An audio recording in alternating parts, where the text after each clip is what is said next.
Garhwal Mandal Vikas Nigam is a very important entity of government of Uttarakhand. Since last 5 decades, it has been a key player with respect to Char Dham Yatra, providing amenities to the tourist. Apart from this, there are various important segments of the tourism like adventurous sports, water sports, Ved in Uttarakhand. In all such divisions, Uttarakhand single focal point is Garhwal Mandal Vikas Nigam. The Survey of India is one of the oldest scientific institution of our country. So over the last 25 years since the establishment of Uttarakhand, our country, as far as it concerns to surveying and mapping, we have made lot of advancement, and these advancements are also reflected in Uttarakhand. As this terrain is very hilly, but by using drone technology, using very high sensitive sensors and LiDAR will be very useful in tackling these topographical challenges of Uttarakhand. Kumaon Mandal Vikas Nigam limited एक company है Uttarakhand government की।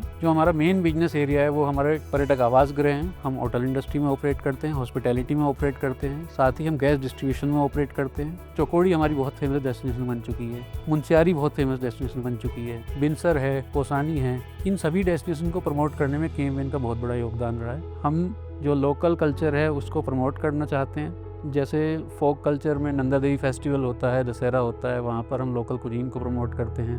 उसी प्रकार से हर district के हिसाब से हम अलग अलग इवेंट्स को टेकअप करते हैं और वहाँ लोकल कुजीन, लोकल कल्चर और लोकल ट्रेडिशंस को प्रमोट करने का प्रयास करते हैं। Forest Research Institute was established in 1906 in Dehradun, and history of Forest Research Institute Dehradun is synonymous with the history and development of scientific forestry not only in India but also in the entire Indian subcontinent. Over the last 25 years, Forest Research Institute has contributed significantly towards forest protection, management and sustainable ecological development of the state. जहाँ तक मसूरी देहरादून विकास प्राधिकरण के द्वारा पिछले 25 वर्षों में यानी उत्तराखंड राज्य गठन के बाद जो कार्य किए गए हैं उसमें 2 तरह के कार्य मुख्य रूप से अगर हम कहें तो हैं। एक तो जो अवैध निर्माण है उनको रोकना, साथ ही साथ वैध निर्माण को बढ़ावा देना। जो अवस्थापनात्मक सुविधाएं हैं जो मसूरी देहरादून विकास प्राधिकरण के द्वारा गत वर्षों में उपलब्ध कराई हो, चाहे मसूरी का क्षेत्र हो चाहे देहरादून का क्षेत्र हो, उसमें जल निकासी की व्यवस्था यानी ड्रेनेज पे अच्छा काम हुआ है। मोहल्ले की सड़कें बनाई गई हैं। कम्युनिटी हॉल पर बहुत ज़्यादा फोकस किया गया है और पूरे एमडीडीए क्षेत्र में करीब 20 कम्युनिटी हॉल हम लोगों ने अब तक बनाए हैं। When you see the Uttarakhand development, then IIT Roorkee has been associated constantly with the development of Uttarakhand. We are encouraging the girls from the nearby college or schools to promote for the higher education, how to move for the higher education, what is the role of the importance of the education, women empowerment, child education, how important is this. So IIT Roorkee is taking lead connecting with the local universities also, the NIT Srinagar, AIIMS Rishikesh, and lot of collaborations are being done with the universities also. We believe on one earth, one family, one solution. So I think with that motive, we are working together right with Uttarakhand state government.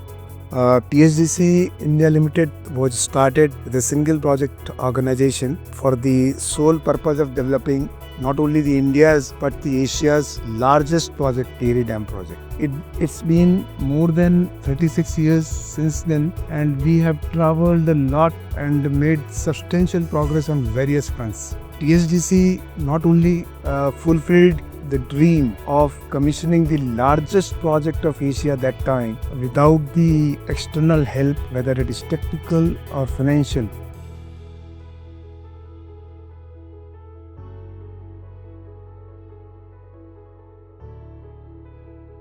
हमारा उत्तराखंड आपके भारतवर्ष को 2047 तक विकसित राष्ट्र बनाने के संकल्प की सिद्धि के लिए, विकसित भारत के लिए, विकसित उत्तराखंड के मंत्र को लेकर एक समृद्ध और आत्मनिर्भर प्रदेश बनने की दिशा में निरंतर अग्रसर है।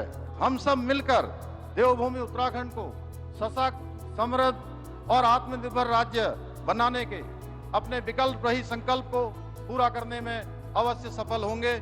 आप सभी को उत्तराखंड राज्य स्थापना दिवस और रजत जयंती पर्व की हार्दिक बधाई एवं शुभकामनाएं देता हूं।